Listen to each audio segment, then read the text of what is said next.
हॉस्पिटलमध्ये कार्यरत आहेत. गेल्या 15 वर्षांपासूनचा त्यांना या क्षेत्रातला अनुभव आहे. तर कॅन्सर आणि त्या संदर्भातले तुमचे जर काही प्रश्न असतील, समस्या असतील, तर तुम्ही 9619222299 या नंबरवरती संपर्क साधून आमच्या या खास कार्यक्रमामध्ये सहभागी होऊ शकतात. वळूयात आपण चर्चेकडे. डॉक्टर, तुम्हाला एक प्रश्न विचारावा असं वाटतो की गर्भाशयाचा कॅन्सर किंवा गर्भाशयाचा कर्करोग म्हणजे नेमकं काय? गर्भाशयाचे कॅन्सर विविध प्रकारचे असतात. एकच कॅन्सर नाही आहे. पिशवीचा कॅन्सर असतो, त्याला आपण एंडोमेट्रियल कॅन्सर किंवा CA एंडोमेट्रियम असं म्हणतो. दुसरं गर्भपिशवीच्या तोंडाचा म्हणजे सर्विक्सचा कॅन्सर असतो. आणि तिसरा मेन कॅन्सर आहे अंडाशयाचा कॅन्सर म्हणजे ओव्हरीजचा कॅन्सर. तर हे विविध प्रकार आहेत गर्भाशयाचे कॅन्सरचे. बरं, पण यातले हे जे संपूर्ण प्रकार आहेत वेगवेगळे तुम्ही सांगितलेले, ज्यावेळेला हे पेशंट्सला होतात ते नेमकं कशा प्रकारे समजू शकतं आणि याच्या मागची नेमकी काय कारणं असू शकतात? तर प्रत्येक कॅन्सरचं वेगवेगळ्या प्रकारे त्याचे सिम्पटम्स किंवा लक्षणं दिसायला येतात. समजा ओव्हेरियन कॅन्सर असेल तर तो सहसा पहिल्या स्टेजमध्ये आपल्याला समजत नाही, कारण ते हळूहळू वाढणारे कॅन्सर असतात. जोपर्यंत तो वाढून पुढच्या स्टेजपर्यंत पोहोचतो तेव्हा आपल्याला त्याचं पेशंटला त्रास होतात. म्हणजे पेशंटला पोट दुखायला लागतं, पाणी भरून पोट फुगू शकतं किंवा दुसऱ्या हाडांमध्ये, फुफ्फुसामध्ये, लिव्हरमध्ये तो पसरू शकतो. पण जो गर्भपिशवीच्या मुखाचा कॅन्सर आहे, ज्याला सर्व्हिक्स कॅन्सर म्हणतात, त्याचं जनरली अर्ली स्टेजमध्ये निदान होऊ शकतं. कारण त्याच्यामध्ये पेन होतं, सफेद पाणी जाणं, रक्त जाणं, हे सगळे सिम्पटम्स आपल्याला दिसत असतात. तिसरा कॅन्सर म्हणजे गर्भपिशवीचा एंडोमेट्रियल कॅन्सर. त्याच्यामध्ये असं असतं की रक्तस्राव पेशंटला महिन्याच्या शिवायही रक्तस्राव होतं. हे कॉमनच त्याच्यामध्ये आपल्याला दिसून येतं. तर त्यावेळेस मग आपण पेशंटला टेस्ट करून आपण निदान करू शकतो. तर याच्यामध्ये निदान आपण कसं करतो? तर एक आहे सोनोग्राफी, दुसरं आहे CT स्कॅन, MRI. हे सगळे मॉडर्न आपल्याकडे मेथड्स आहेत ज्याच्याने आपण निदान करू शकतो. बायोप्सी म्हणजे त्या कॅन्सरची छोटे तुकडा काढून त्याला लॅबला टेस्टिंगला पाठवून आपण कन्फर्म करू शकतो की कॅन्सर आहे की नाही. हे गोल्ड स्टँडर्ड, म्हणजे हे फायनल डायग्नोसिस आहे. याच्यानंतर आपल्याला कळतं की पेशंटला कॅन्सर आहे की नाही. तर बायोप्सी हा मेन आपल्याकडे डायग्नोसिस निदान करण्यासाठी मेथड आहे. बरं, वेगवेगळ्या पद्धतीनं एकदा जर आपल्याला कळलं की अशा प्रकारचा आजार आहे किंवा गर्भाशयाचा कॅन्सर आहे हे समजल्यानंतर मात्र त्याच्यावरती कशा प्रकारचे उपचार आहेत, उपचार पद्धती नेमक्या कुठल्या आहेत त्यासाठी? ओके, तर उपचार पद्धती कॅन्सरमध्ये मेनली 3 टाईपच्या आहेत. एक आहे ऑपरेशन म्हणजे सर्जरी, दुसरं आहे किमोथेरपी आणि तिसरं आहे रेडिएशन थेरपी. तर कोणत्या कॅन्सरमध्ये कोणती ट्रीटमेंट कधी आणि किती करायची हे आपण निदान झाल्यावर आपण डिसाईड करतो. जसं गर्भाशयाच्या मुखाचा जर कॅन्सर असेल तर त्याच्यामध्ये जर सुरुवातीच्या स्टेजमध्ये आपल्याला निदान झाले तर मग आपण ऑपरेशन करून त्याचा इलाज करू शकतो. पण जर उशिराच्या स्टेजमध्ये निदान झाले तर मग रेडिएशन आणि किमोथेरपी ही ट्रीटमेंट करायला लागते. या उलट जर अंडाशयाचं म्हणजे ओव्हेरियन कॅन्सर असेल तर पहिला किमोथेरपीने आपण ट्रीटमेंट करतो. त्याच्याने आपण आजार कमी करतो आणि मग ऑपरेशन करतो. हे ऑपरेशन झाल्यानंतर पुन्हा आपण अजून किमोथेरपी देतो. आणि जर एंडोमेट्रियम म्हणजे पिशवीचा कॅन्सर असेल तर पहिला ऑपरेशन करतो आणि जर त्याच्यामध्ये रिपोर्टमध्ये असं आलं की पेशंटला पुढे रेडिएशन घ्यायची गरज आहे तर आपण रेडिएशनची ट्रीटमेंटही करू शकतो. बरं, पण तुम्ही आत्ताच बोलताना शस्त्रक्रियेचा उल्लेख केला. शस्त्रक्रिया ही जी उपचार पद्धती आहे ती कशा प्रकारे केली जात असते आणि कितपत त्याचा फायदा जो आहे तो होतो? बघा, शस्त्रक्रिया 2 आता कॉमन टेक्निक्स आहेत ज्याच्याने आपण करतो. एक आहे ओपन सर्जरी आणि दुसरं आहे लॅप्रोस्कोपिक सर्जरी. ओपन सर्जरी म्हणजे पेशंटच्या पोटामध्ये आपण एक ओपनिंग करून, इन्सिशन करून त्याच्यामधून आपण ऑपरेशन करतो. वेरॅज लॅप्रोस्कोपिक सर्जरी म्हणजे दुर्बिणीची सर्जरी आहे. त्याच्यामध्ये पेशंटचं पोट ओपन न करता त्याच्यामध्ये 3 किंवा 4 ठिकाणी आपण दुर्बीण टाकून त्याच्याने ऑपरेशन करतो. दुर्बिणीची शस्त्रक्रिया केली की पेशंटला हा फायदा होतो की रिकव्हरी पेशंटची फार फास्ट होते. त्यांना त्रास कमी होतात, पोटामध्ये दुखतं कमी आणि 3-4 दिवसात ते डिस्चार्ज होऊ शकतात. त्यामुळे पेशंटला आपल्या कामाला परत लवकर जाणे जमतं. बरं, नक्कीच महत्त्वाच्या अशा 2 तुम्ही शस्त्रक्रियांच्या पद्धती सांगितल्या. मात्र एक प्रश्न मला पडतो तो म्हणजे की ज्यावेळेला आपण ऑपरेशन करतो त्यावेळेला लवकर आजार बरा होण्याची शक्यता जास्त असते. मात्र दुर्बिणीच्या साह्यानं जर तीच शस्त्रक्रिया केली तर मात्र कितपत चान्सेस आहेत, म्हणजे सक्सेस रेट जर आपण विचार केला तर ती उपचार पद्धती सक्सेसफुल होते का? हो. बघा, आपण प्रत्येक पेशंटला दुर्बिणीने शस्त्रक्रिया नाही करत. जो पेशंट अर्ली स्टेजमध्ये आहे किंवा जो पेशंट दुर्बिणीच्या शस्त्रक्रियेसाठी योग्य आहे त्याच पेशंटला आपण दुर्बिणीच्या शस्त्रक्रियांनी ट्रीटमेंट करतो. जर आपल्याला असं वाटलं की नाही, या पेशंटचा आजार सीटी स्कॅनवरती किंवा MRI वरती आपल्याला असं दिसतं की हा आजार फार जास्त आहे, तर मग आपण त्याला दुर्बिणीची शस्त्रक्रिया करत नाही, मग ओपन करूनच आपण शस्त्रक्रिया करतो. नक्कीच. म्हणजे शस्त्रक्रियेची पद्धत जी आहे ती अवलंबण्यापूर्वी त्याचे आलेले रिपोर्ट्स हे तितकेच महत्त्वाचे असतात का? रिपोर्ट्समध्ये आपल्याला ती 3 गोष्टी कळतात. एक, पेशंटला कॅन्सर आहे का नाही. बरं. दुसरं, पेशंटच्या कॅन्सरची स्टेज कोणती आहे. आणि तिसरं, की पेशंट शस्त्रक्रिया किंवा किमोथेरपी किंवा रेडिओथेरपी हे ट्रीटमेंट सहन करू शकतो का नाही. हे 3 गोष्टी आपल्याला जाणून घेणे इम्पॉर्टंट आहे. बिफोर आपण कोणती ट्रीटमेंट चालू करण्यापूर्वी हे डिसिजन्स आपल्याला घ्यावे लागतात. बरं, पण रेडिओथेरपी असं देखील आम्ही ऐकलेलं आहे. तर रेडिओथेरपीचा कितपत उपयोग होतो गर्भाशयाच्या या कॅन्सरवरती? रेडिओथेरपी डिपेंड असतं की कोणतं कॅन्सर आपण ट्रीट करतोय. समजा जर सर्व्हिक्स कॅन्सर आहे, म्हणजे गर्भाशयाच्या तोंडाचं कॅन्सर आहे, तर त्याच्यामध्ये आपण रेडिओथेरपी अर्ली स्टेजला देत नाही. आपण पहिलं ऑपरेशन करतो, मग रेडिओथेरपी. पण जर ॲडव्हान्स स्टेज असेल तर आपण रेडिओथेरपीची ट्रीटमेंट करतो. तर सर्व्हिक्स कॅन्सरमध्ये ॲडव्हान्स स्टेजमध्ये रेडिओथेरपी पेशंटला कम्प्लीट बरंही करू शकते. एंडोमेट्रियल कॅन्सर आहे, त्याच्यामध्ये आपण पहिला रेडिओथेरपी करत नाही. पहिला आपण पेशंटचं ऑपरेशन करतो, त्याला आपण जी गाठ वगैरे निघते त्याला टेस्टिंगला पाठवतो. त्याच्या रिपोर्टवरनं आपल्याला कळतं की कोणत्या स्टेजमध्ये ती गाठ आहे, कोणत्या लेवलची ती कॅन्सर आहे. मग त्या हिशोबाने जर पेशंटला गरज असेल तर आपण पुढे रेडिओथेरपी करतो. आणि ओव्हेरियन कॅन्सरमध्ये रेडिओथेरपीचं काहीच रोल नाही आहे. बरं, पण अनेक वेळेला ज्या वेळेला कॅन्सर पेशंट्सला आपण भेटतो किंवा त्यांच्या नातेवाईकांना भेटतो त्यावेळेला किमोथेरपी हा शब्द देखील अनेक वेळेला आमच्या कानावरती पडत असतो. किमोथेरपी नेमकी काय आहे? किमोथेरपीचा कितपत उपयोग होतो गर्भाशयाच्या कॅन्सरवरती? किमोथेरपी गर्भाशयाच्या कॅन्सरमध्ये ओव्हेरियन कॅन्सर जो आहे त्याच्यामध्ये फार इम्पॉर्टंट आहे. किमोथेरपीचं ओव्हेरियन कॅन्सरमध्ये रोल असा आहे की जर ओव्हेरियन कॅन्सर डायग्नोज झाला आणि तो जास्त प्रमाणात आढळला तर आपण पहिला डायरेक्ट ऑपरेशन करत नाही. पहिलं आपण त्यांना किमोथेरपी देतो. ही किमोथेरपी आपण 3-3 आठवड्याच्या गॅपला देतो. अशी आपण 3 सायकल करतो. म्हणजे आज जर एक केली तर आजच्या नंतर 3 आठवड्यानंतर दुसरी आणि त्याच्या 3 आठवड्यानंतर तिसरी. हे 3 संपले की आपण मग पेशंटला ऑपरेशनसाठी घेतो. तेव्हा आपण ऑपरेशन करून सगळे आतला आजार जो आहे तो काढून टाकतो. ऑपरेशन झाल्यानंतरही पेशंटला पुन्हा आपण अजून 3 किमोथेरपी, सेम किमोथेरपी असं देतो. म्हणजे कंप्लीट ट्रीटमेंट होण्यासाठी नुसतं किमोथेरपी किंवा नुसतं ऑपरेशन असं ऑप्शन नाही आहे. जर कंप्लीट ट्रीटमेंट करायची आहे तर chemotherapy plus operation plus chemotherapy असं आपल्याला ट्रीटमेंट करावी लागते. पण गर्भाशयाचा जो कॅन्सर आहे तो कुणाला जास्त करून होण्याची शक्यता असते? कोण त्याला बळी पडू शकतं?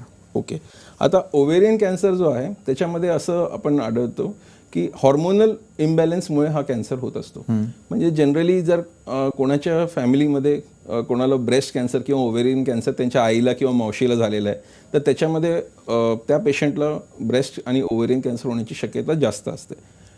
दुसरी गोष्ट, जो सर्व्हिक्स कॅन्सर आहे त्याचं कॉमनेस्ट कॉज हे आहे की एक व्हायरस आहे, त्याचं नाव आहे HPV व्हायरस.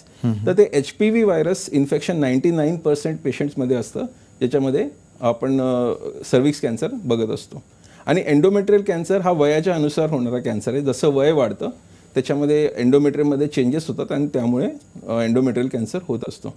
बरं, पण जीवनशैली आपण सातत्यानं बघतोय की फास्ट होत चाललेली आहे आणि या धावपळीच्या आयुष्यामध्ये कॅन्सर जे आहे ते होण्यामागे आणखी काही कारणं आहेत का? म्हणजे व्यसनं आहेत किंवा अशा वेगवेगळ्या प्रकारच्या काही गोष्टी असतात, त्याचा देखील परिणाम हा गर्भाशयाच्या कॅन्सरवरती होत असतो का? व्यसनांमुळे गर्भाशयाचं कॅन्सरचा संबंध नाही आहे. पण असं आहे की आपले जसे तुम्ही म्हणाले फास्ट जीवनशैली आहे, तर असे पण काही अननोन फॅक्टर्स आहेत जे आपल्याला अजून माहिती नाही आहे पण त्याच्यामुळे कॅन्सर होत आहेत. तर अजून आपल्याकडे तो ॲडिक्वेट रिसर्च आलेला नाही आहे ज्याच्यानी की जीवनशैलीच्या कारणांमुळे हे होत आहेत का कॅन्सर गर्भाशयाचे. थोडंसं आपल्याकडे हा एव्हिडन्स आहे की एंडोमेट्रियल कॅन्सर आहे तो ब्लड प्रेशर किंवा असलेल्या पेशंटमध्ये जास्त होण्याची शक्यता आहे. तर तो एक इफेक्ट आहे जो आपल्याला अजूनपर्यंत क्लिअर माहिती नाही की त्याचं का कारण आहे की ब्लड प्रेशरच्या पेशंटमध्ये एंडोमेट्रियमचा कॅन्सर का जास्त होतं. पण रिसर्च त्याच्यावर अजून सुरू आहे आणि थोड्या वेळामध्ये आपल्याला ते कळायची शक्यता आहे. बरं, या पूर्वीची जर आपण पिढी बघितली तर त्या पिढीमध्ये येणारे जे आजार होते त्यामध्ये एक वेगळी गोष्ट आपल्याला नेहमी पाहायला मिळायची की वेगवेगळ्या वयानुसार वेगवेगळ्या प्रकारचे आजार असायचे. मात्र आता ती तफावत कमी होत चाललेली आहे. म्हणजे हार्ट अटॅक जो आहे तो अवघ्या 17-18व्या वर्षाला पण येतो किंवा 8-9 वर्षाच्या मुलाला देखील येऊन जातो. तशाच प्रकारे गर्भाशयाचा जो काय हा कॅन्सर आहे तो ज्या ज्या पेशंट्सला होतो त्यांची काही वयोमर्यादा आहे का? साधारण कुठल्या वयामध्ये तो होण्याचे जास्त चान्सेस असतात? जे सर्व्हिक्स कॅन्सर आहे, मी तुम्हाला मगाशीच सांगितलं की HPV व्हायरस त्याच्यामुळे तो होत असतो. आता HPV व्हायरसचं इन्फेक्शन कोणत्याही वयाच्या माणसाला लेडीजला होऊ शकतं. तर HPV व्हायरसचं इन्फेक्शन झालं की त्याच्यामध्ये कॅन्सर होण्याची शक्यता फार वाढून जाते. तर ते आजकाल आम्ही असंही बघतो की 30 आणि 25 वर्षाच्या मुलींना सुद्धा सर्व्हिक्स कॅन्सर होत आहे. ओव्हेरियन कॅन्सर जे जरासं वय वाढलं की त्याच्यामुळे होतं. पण काही काही पेशंट असेही असतात ज्यांच्यामध्ये फॅमिली हिस्ट्री असते की त्यांच्या घरी त्यांच्या आईला, मावशीला किंवा आईच्या साईडच्या फॅमिलीमध्ये कोणाला जर ओव्हेरियन किंवा ब्रेस्ट कॅन्सर असेल तर त्यांच्यामध्ये मग यंग एजमध्येही ओव्हेरियन कॅन्सर येऊ शकतो. एंडोमेट्रियल कॅन्सर जनरली आपण यंग एजमध्ये बघत नाही, पण त्याच्यामध्येही काही काही कॅन्सर असे आहेत स्पेशली ज्याच्यामध्ये यंग एजमध्ये होऊ शकतं. तर असं एक्झॅक्ट एज डिफरन्सिएशन आता राहिलं नाहीये. जसं अगोदर आपण बघायचो की कॅन्सर म्हणजे वयाच्या 40-50 वर्षानंतर होणारा आजार आहे, पण आता तसं राहिलेलं नाहीये. इवन यंग पेशंट्समध्ये आपण बघतो की कॅन्सर त्यांना होत आहे. नक्कीच डॉक्टर, आणखी काही प्रश्न मला तुम्हाला विचारायचे, त्याची उत्तरं तुमच्याकडून घ्यायची आहे. मात्र तत्पूर्वी इथं वेळ झालेली एका छोट्याशा ब्रेकची. कुठेही जाऊ नका, पाहत रहा आरोग्यम धनसंपदा.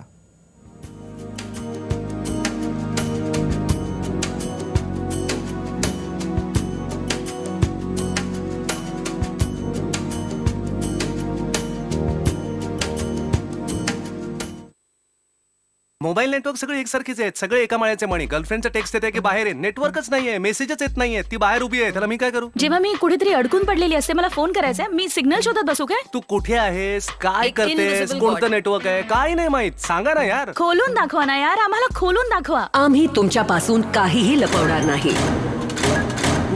वाव. म्हणूनच तर आम्ही बनलो आहोत इंडियाचं पहिलं ओपन नेटवर्क. सगळे टॉवर्स त्यांच्या सिग्नल स्ट्रेंथ तुमच्या मोबाईलवर. घराजवळ कोणते टॉवर्स आहेत नाहीये ते देखील दिसतंय. ही ट्रान्सपरन्सी आहे.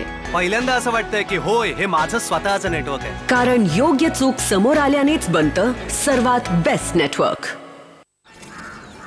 प्रियंका भारती हो, हे शारदा, विमल, हरिया सगळे इकडे या. प्रियंका, खूप नाव आहे यांचं. आपली इज्जत आणि स्वच्छतेसाठी आपल्या लग्नाच्या दुसऱ्या दिवशी सासर सोडायची हिंमत दाखवली आणि आपल्या नवऱ्याकडे शौचालय बांधायची मागणी केली. ऐकलं त्यांचं? जेव्हा विचार आणि इरादा पक्का असतो तेव्हा सगळे ऐकतात, जसे हिच्या नवऱ्याने ऐकले. स्वच्छ भारत मिशन, एक पाऊल स्वच्छतेकडे. आपणही आपल्या घरात शौचालय बांधा आणि वापर करा. जिथे विचार तिथे शौचालय.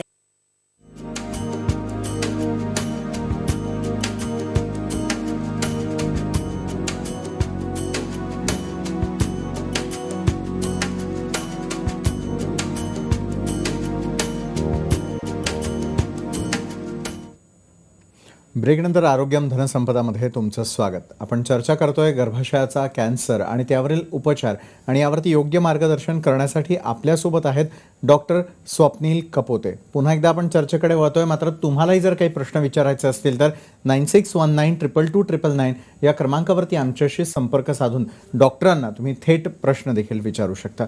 बरं डॉक्टर स्वप्नील, जसं आपण ब्रेकवर जाण्याआधी अनेक गोष्टी समजून घेतल्या, मात्र ज्यावेळेला अशा प्रकारचा कॅन्सर होतो त्यावेळेला आधी प्रिकॉशन्स कुठले घेणे गरजेचे आहे? ट्रीटमेंट जी आहे, जसं आपण म्हणतो की लास्ट स्टेजला कुठला जर इतर कॅन्सर असेल तर तो क्युअर होणं फार जे आहे अवघड जातं. मात्र गर्भाशयाच्या कॅन्सर बाबतीत तुम्ही काय सांगाल? बघा, गर्भाशयाचं कॅन्सर अर्ली आपण निदान करू शकतो, म्हणजे लवकर निदान करता येतो. पण त्याच्यासाठी स्पेसिफिक आपल्याला काही काही गोष्टी लक्ष द्याव्या लागतात. त्याच्यामध्ये फर्स्ट इम्पॉर्टंट आहे की सर्व्हिक्स कॅन्सर जो आहे, म्हणजे गर्भाशयाच्या तोंडाचा कॅन्सर, त्याच्यामध्ये पॅप स्मिअर म्हणून एक तपास असतो. पॅप स्मिअरमध्ये आतमधून पाणी काढून त्याचं लॅबमध्ये टेस्टिंग होतं आणि त्याच्यामध्ये कळतं की पेशंटला गर्भाशयाचा कॅन्सर पिशवीचा आहे का नाही. आणि जर नाही झालं आहे तर त्याच्यामध्ये काही काही असे पण स्टेजेस असतात की कॅन्सर होण्यापूर्वीचे त्या स्टेजेस आहे, त्याचं पण निदान होऊ शकतं. जर आपल्याला असं आढळलं की पेशंटला कॅन्सर अजून झालेला नाही आहे, पण त्याच्या कॅन्सर होण्याच्या अगोदरची स्टेज आपल्याला दिसत आहे, तर आपण त्याचाही उपचार करू शकतो, कारण मग त्याच्याने पुढे कॅन्सर होणार नाही. तर हा पण एक पॅप स्मिअर एक तपास आहे जो आपण करू शकतो. दुसरा एक ओव्हेरियन कॅन्सरसाठी, म्हणजे अंडाशयाच्या कॅन्सरसाठी एक CA-125 म्हणून ब्लड टेस्ट आहे. ती ब्लड टेस्ट करता येते.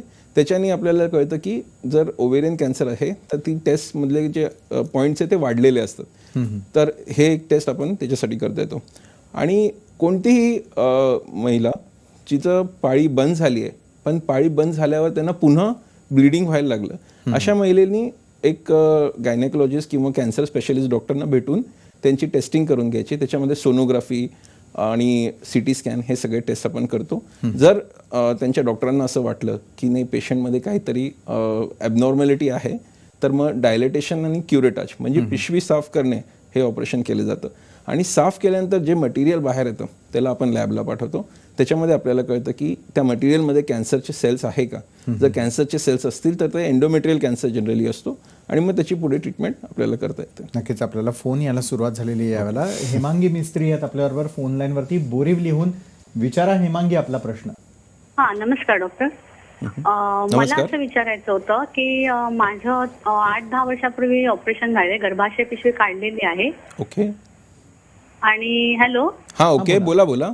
हा आणि ओव्हरी सुद्धा एक माझी काढलेली त्यावेळेला. ओके. तेव्हा नॉर्मल होतं सगळं, काही नाही. पण मला भीती वाटत असते की असं ऐकल्यानंतर तर. आणि माझ्या आईला सुद्धा ह्याचा कॅन्सर होता पोटाचा. अच्छा. त्यामुळे मग मला काय करावं लागेल, म्हणजे काय टेस्ट आहेत का त्याच्यासाठी किंवा तुमचं काय? किती वर्षापूर्वी ऑपरेशन झालंय? जवळजवळ 8 वर्ष झाली, म्हणजे 2005. आणि त्याच्यानंतर तुम्ही रेडिएशन किंवा किमोथेरपी ही ट्रीटमेंट केली होती का? नाही. ते त्यावेळेला काहीच नव्हतं. त्यांना डॉक्टरांना आमच्या वाटलं की माझी डिलिव्हरीच्या नंतर मला त्रास व्हायला लागला, ब्लिडिंग. त्यावेळेला त्यांनी सांगितलं की नको, फायबरच्या गाठी होत्या, तर ते रिमूव्ह करून टाकलं त्यांनी, एक ओव्हरी आणि ते. पण त्यावेळेला रिपोर्ट सगळा नॉर्मल आलेला. Okay okay. म्हणजे तेव्हा कॅन्सर असं तुम्हाला नव्हतं? नाही. बरं, पण त्यांना एक भीती वाटतेय की त्यांना होऊ शकतो का. ओके. बघा, एक तर गोष्ट अशी झाली आता की तुमचं ऑलरेडी ऑपरेशन झालंय, म्हणजे पिशवी आता नाहीये, तर पिशवीचा कॅन्सर होण्याची शक्यता फारच कमी आहे. पण तुमच्या आईला पण जर पिशवीचा कॅन्सर होता आणि तुम्हालाही थोडेसे फायब्रॉइड्स वगैरे गाठी होत्या, तर एक तुम्हाला मी सजेशन देऊ शकतो की पॅप्समियर हा तपास तुम्ही रेग्युलरली वर्षातनं एकदा करून घ्या. आणि दुसरं म्हणजे ब्रेस्ट कॅन्सर होण्याची शक्यता पण तुम्हाला थोडीशी जास्त आहे इतर महिलांपेक्षा. म्हणून वर्षातनं किंवा 2 वर्षातनं एकदा तुम्ही स्क्रीनिंग मॅमोग्राफी म्हणून एक मॅमोग्राफीची टेस्ट असते, ती पण तुम्ही करून घेतलेली बरी राहील. ओके. नक्कीच. म्हणजे हे उपचार तुम्ही जे आहे ते त्यांना सांगितलेले आहेत. मात्र अनेक पेशंट्सला असा प्रश्न पडत असेल की गर्भाशय जो आहे, अनेक वेळेला जर पोटात दुखत असेल किंवा इतर काही अजून सिम्पटम्स दिसत असतील, तर प्रत्येक वेळेला तो आजार जो आहे तो असेलच असं नसतं. तर गर्भाशयाचा ज्या वेळेला कॅन्सर होण्याची शक्यता असते, आधी काय सिम्पटम्स दिसायला सुरुवात होते?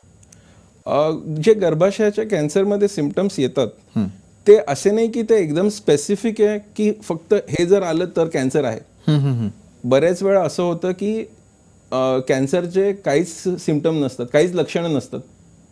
पण बऱ्याच वेळा असंही होतं की आपण समजतो की अरे काहीतरी त्रास आहे, कॅन्सर आहे, पण ते साध्या गाठींमुळे पण हे तपास होऊ हे सिम्पटम्स येऊ शकतात.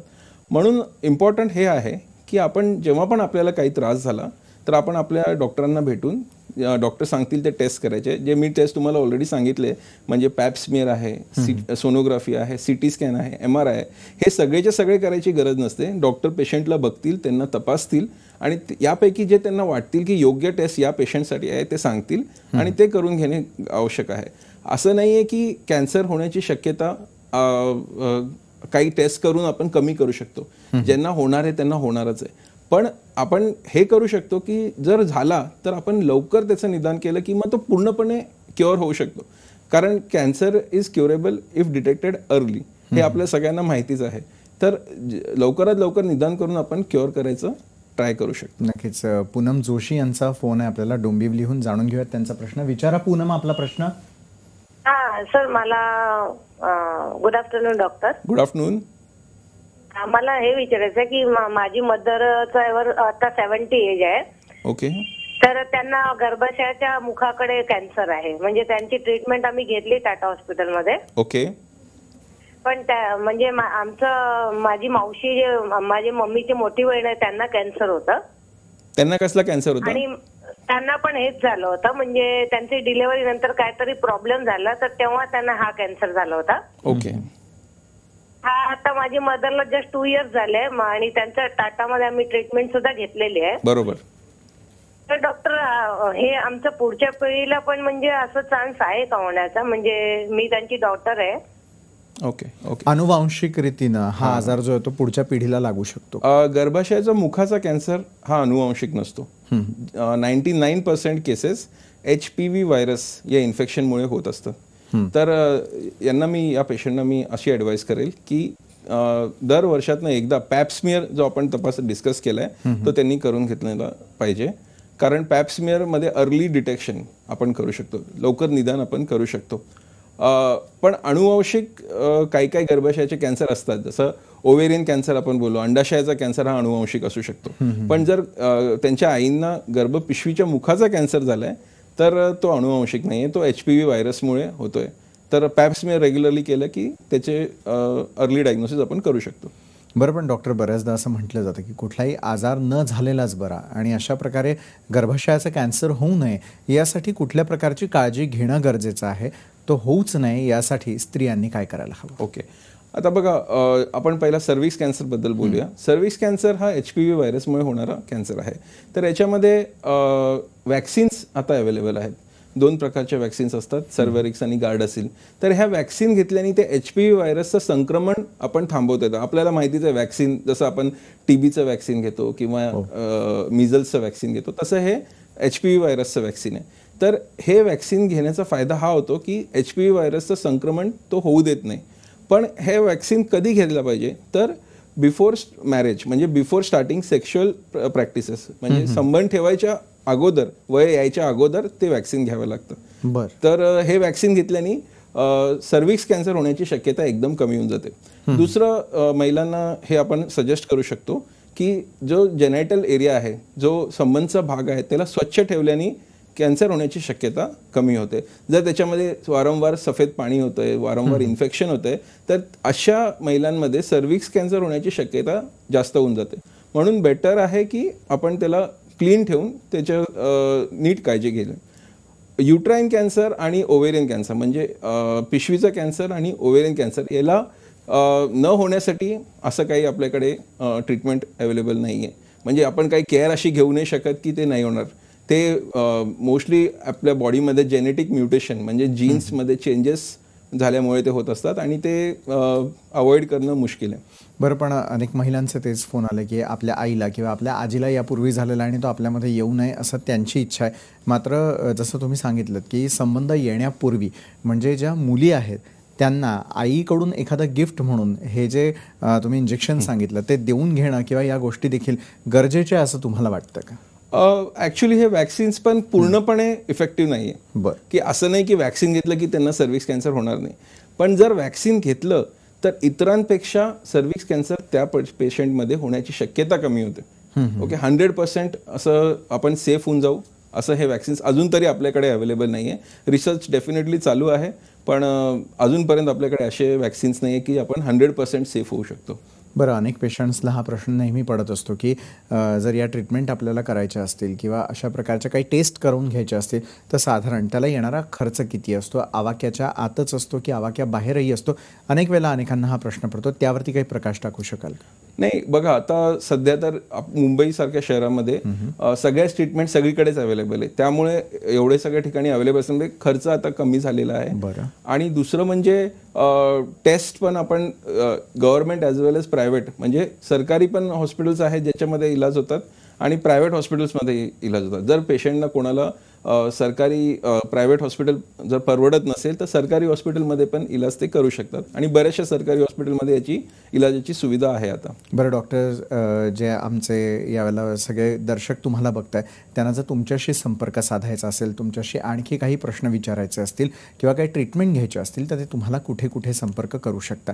काही नंबर आणि तुमची वेबसाईट तर आपण देतोच आहे, Right. मात्र त्यांना जर तुम्हाला भेटायचं असेल तर त्यांना काय करायला लागेल? वेदांत हॉस्पिटल आहे ठाण्यामध्ये, तिथे मी अवेलेबल असतो. त्याचा नंबर आपण देतोच आहे त्यांना आणि त्याच्यावरती कॉल करून माझी अपॉइंटमेंट ते घेऊ शकतात आणि डेफिनेटली मी त्यांना हेल्प करेन. बरं, नक्कीच. आणि मुंबई बाहेर जे काही पेशंट्स असतील किंवा त्यांना अशा प्रकारच्या ट्रीटमेंट घ्यायच्या असतील तर योग्य डॉक्टरची निवड अशा आजारांसाठी कशा प्रकारे पेशंट्सनी केली पाहिजे? बघा, योग्य डॉक्टरची निवड आता हा जमाना आहे, हा सुपर स्पेशालिस्टचा जमाना आहे. बरोबर. डेफिनेटली आपण एकदा कॅन्सरचं निदान झालं की जे कॅन्सरचे तज्ज्ञ डॉक्टर आहेत त्यांच्याकडे आपण सल्ला घ्यायला पाहिजे. जनरली काय होतं, आम्ही जसं बघतो की आपले जे जनरल प्रॅक्टिशनर डॉक्टर असतात जे आपल्याला आपले रेग्युलर आजारांसाठी ट्रीट करत असतात ते आपल्याला गाईड करू शकतात की आता तुम्हाला असं निदान आहे किंवा असा संशय आहे तर तुम्ही या स्पेशलिस्टकडे जाऊन दाखवा. तर ते जे जनरल प्रॅक्टिशनर डॉक्टर आहेत ते आपल्याला गाईड करू शकतात की कोणत्या स्पेशलिस्टकडे कोणत्या आजारासाठी जायचं आहे. नक्कीच डॉक्टर, इतक्या महत्त्वाच्या विषयावरती इतकी सविस्तर अशी माहिती तुम्ही आम्हाला दिलीत त्यासाठी खूप खूप धन्यवाद. Thank you very much. तर आरोग्यम धनसंपदामध्ये आज आपण इथेच थांबतोय. मात्र पुढच्या भागात एक नवीन विषय घेऊन पुन्हा भेटूयात. तोपर्यंत नमस्कार.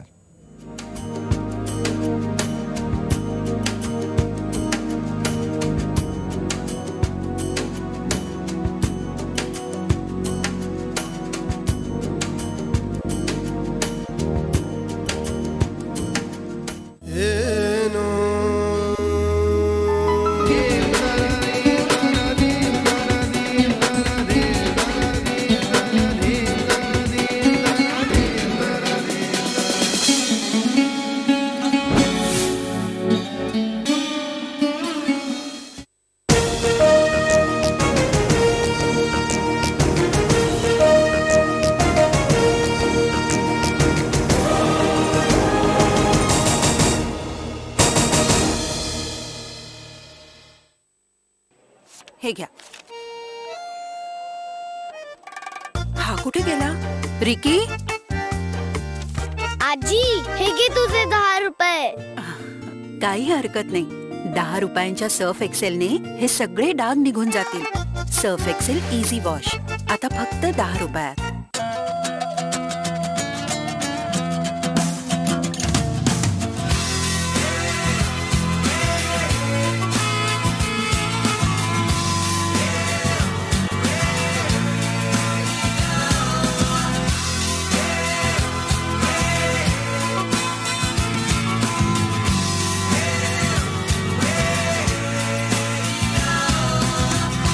KUV 100, the young SUV.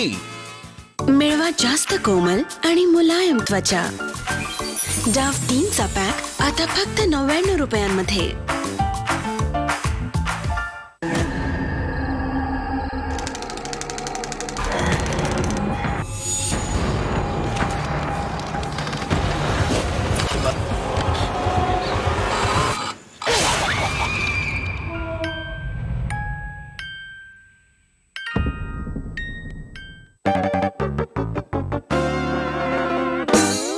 नमस्कार, मी तुफानी आली हुक्की दिली बुक्की मध्ये तुमचं स्वागत. तुफान, देशाला ना नवीन घोषणा मिळाली आहे. अरहर मोदी, अरहर मोदी. ही काय घोषणा आहे?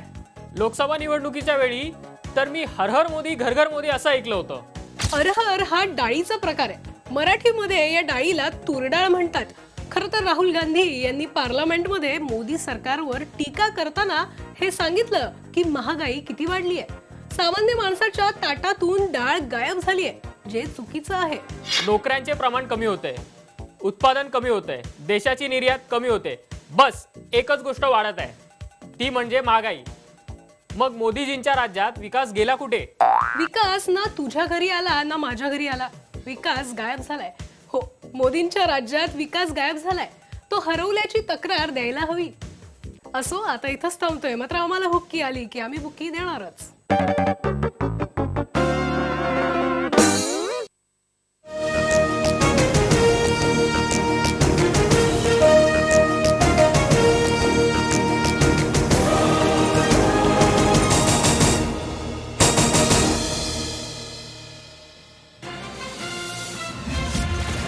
वेगळ्या विदर्भाच्या मुद्द्यावरून विधानसभेत बाका प्रसंग. परिवहन मंत्री दिवाकर रावते भाजपा आमदारावर गेले धावून. वेगळ्या विदर्भावरून विधानसभेत रणकंदन.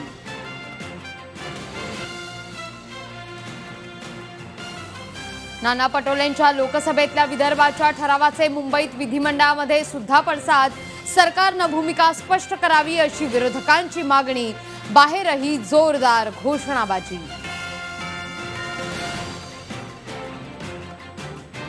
नो हेल्मेट नो फ्युएल धोरणाला 5 ऑगस्ट पर्यंत राज्य सरकारची स्थगिती. 1 ऑगस्ट पर्यंत सरकार भूमिका स्पष्ट करणार.